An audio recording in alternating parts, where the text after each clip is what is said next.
135 kilometre গতিবেগে আজ মাঝরাতেই আছড়ে পড়বে ঘূর্ণিঝড় রেমাল। 24 পরগনায় জারি করা হয়েছে লাল সতর্কতা। গোটা দক্ষিণবঙ্গ জুড়েই চলবে ঝড়ের তাণ্ডব। পূর্বাভাস দিয়ে সতর্ক করল আবহাওয়া দপ্তর।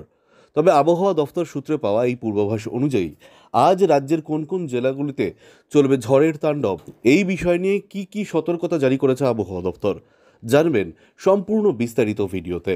তাই অবশ্যই ভিডিওটি শেষ পর্যন্ত দেখবেন এবং আপনি আপনার জেলার নাম ভিডিওর কমেন্ট বক্সে কমেন্ট করে আমাদের জানিয়ে দেবেন। আপনার জেলার নতুন কোনো খবর বেরিয়ে এলে আমরা আপনাকে জানিয়ে দেব।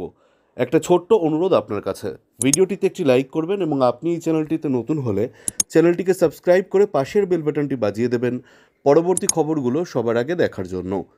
হাওয়া অফিস বলছে শনিবার থেকেই ঘূর্ণিঝড় রেমালের দুর্যোগের দুর্ভোগ শুরু হবে। আর হাওয়া অফিসের সেই পূর্বাভাস মিললে সময় অত্যন্ত কম। জানা যাচ্ছে ঘূর্ণিঝড় রেমাল বর্তমানে বঙ্গোপসাগরের ঘনীভূত হয়ে অতি গভীর নিম্নচাপে পরিণত হয়েছে। আজ বিকেলের মধ্যেই এটি পরিপূর্ণ ঘূর্ণিঝড়ে পরিণত হতে চলেছে। হাওয়া অফিস বলছে আগামীকাল মধ্যরাতে বাংলা ও বাংলাদেশ উপকূলের ল্যান্ডফল করতে পারে রেমাল। সাগরদ্বীপ ও খেপুপাড়ার মধ্যে আছড়ে পড়বে ঘূর্ণিঝড় রেমাল। ঝড়ের সর্বোচ্চ গতিবেগ হতে পারে ঘন্টায় 135 কিলোমিটার। এর জেরে রবিবার ও সোমবার উত্তর 24 পরগনা এবং দক্ষিণ 24 পরগনায় জারি হয়েছে লাল সতর্কতা।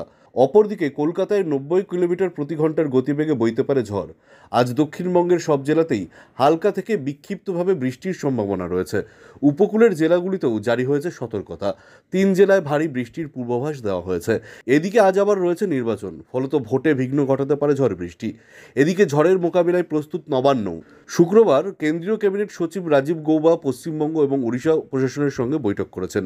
দুই রাজ্যকেই সাহায্যের সব রকম আশ্বাস দেওয়া হয়েছে। অপরদিকে রাজ্য সরকারের তরফে খোলা হয়েছে কন্ট্রোল রুম।